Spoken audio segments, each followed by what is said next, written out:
കുടുംബ ജീവിതത്തിൽ വിജ്ഞാന തലങ്ങളെക്കുറിച്ച് പറയുമ്പോൾ നമ്മൾ ഓർക്കേണ്ട ഒരു കാര്യമുണ്ട്. അത് ആണുങ്ങൾ പല കാര്യവും മറന്നുപോകും ജീവിത ഓട്ടത്തിൽ. പക്ഷേ അത് ചാരം മൂടിയ തീക്കട്ട പോലെ കിടക്കും. ഒരിക്കൽ ചാരം ഊതി മാറ്റുമ്പോൾ തീക്കട്ട തെളിഞ്ഞു വരും. മുറിവേറ്റ ഓർമ്മകൾ, മുറിപ്പെടുത്തിയ വാക്കുകൾ തീക്കട്ട പോലെ തിളങ്ങി വരും. സ്ത്രീ ജീവിത ഓട്ടത്തിൽ പലതും അങ്ങ് ക്ഷമിക്കും, പക്ഷെ മറക്കാതെ പറഞ്ഞുകൊണ്ടിരിക്കും. വർഷം എത്ര കഴിഞ്ഞാലും ഭാര്യ പറയും, എന്നാലും 2003 തൻ്റെ മുടിഞ്ഞ കുടി കുടുംബത്തെ തകർത്തു. ഇങ്ങനെ പറയും. അത് മനസ്സിൽ വെച്ചോണ്ടല്ല, അങ്ങനെ തേട്ടി പറയുന്ന രീതി അവക്കാണ്. ഭർത്താവോ അവൻ പറഞ്ഞില്ലെങ്കിൽ ഇതിങ്ങനെ കിടക്കും. അതുകൊണ്ടാണ് വാക്കുകളിൽ പ്രത്യേകം ശ്രദ്ധ.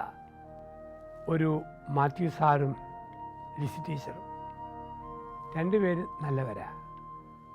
പക്ഷേ ഓർമ്മയുടെ കാര്യത്തിലും മറക്കാത്ത കാര്യത്തിലും പ്രത്യേകതയുണ്ട്. മാത്യു സാർ ഒരു ദിവസം സ്കൂളിൽ നിന്ന് വന്നു. ഭാര്യയോട് പറഞ്ഞു, എൻ്റെ ഏടി ഒരു ജെസ്സി എന്ന പുതിയ ടീച്ചർ വന്നിരിക്കുന്നു. നല്ല നിറവാണ്, പക്ഷെ മുഖത്ത് കാരയാണ്, പാദം മുട്ടി മുടിയുണ്ട്, പക്ഷെ കുറ്റി മീശയുണ്ട്. ഭാര്യ പറഞ്ഞു, വല്ല പിണങ്ങും കാരയും മീശയുണ്ട്, നമുക്കെന്താ അവിടെ വഴിക്ക് പോട്ടെ. പറഞ്ഞു അങ്ങ് തീർന്നു. 2 വർഷം കഴിഞ്ഞു. ഒരു രാത്രിയിൽ കൈനിറ്റി ഹോണ്ടയിൽ ഗ്യാസ് സിലിണ്ടറും വെച്ചോണ്ട് ഭർത്താവ് വന്ന് കയറുക. ഇരുട്ടായിരുന്നു, കരണ്ടുമില്ല.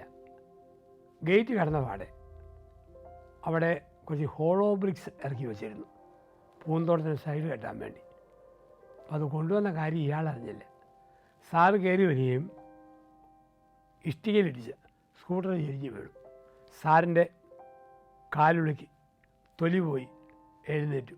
പറഞ്ഞു, എന്നാലും ഭാര്യയോട് കോപത്തോടെ പറഞ്ഞു, എടീ കരണ്ടില്ലാത്ത സമയമല്ലേ, ഈ ഹോളോ ബ്രിക്സ് ഇറക്കി വെച്ചത് എന്നോടൊന്ന് പറയണ്ടായിരുന്നു. എൻ്റെ കൈ ഒടിഞ്ഞ് ഞാൻ ചത്തുപോയിരുന്നെങ്കിലോ, അല്ലെ പരിക്ക് പറ്റി കിടന്നിരുന്നെങ്കിലോ. ഭാര്യ പറഞ്ഞു, പിന്നെ പണ്ട് ജെസ്സി ടീച്ചറിൻ്റെ കുറ്റിമീശ കണ്ട ആൾക്ക് എത്രയും കൂടുതൽ ഇഷ്ടിയെ കാണാൻ വലിയ പ്രയാസമല്ലേ. എത്ര നാൾ കഴിഞ്ഞാലും ചില കാര്യങ്ങളിങ്ങനെ ഓർമ്മയിൽ തേട്ടിയിരിക്കും. ഇതൊരു വലിയ വ്യത്യാസമാണ്. അതുകൊണ്ടാണ് പദങ്ങൾ ശ്രദ്ധിച്ച് പെറുക്കി ഉപയോഗിക്കണം. ഒരിക്കലും എൻ്റെ ഭാര്യയെ മുറിപ്പെടുത്തുന്ന വാക്ക് പറയല്ല, ഭർത്താവിനെ മുറിപ്പെടുത്തുന്ന വാക്ക് ഒരിക്കലും പറയല്ല. മറ്റുള്ള സ്ത്രീകളെക്കുറിച്ച് പൊക്കി പറയുക, സ്വന്തം ഭാര്യയെ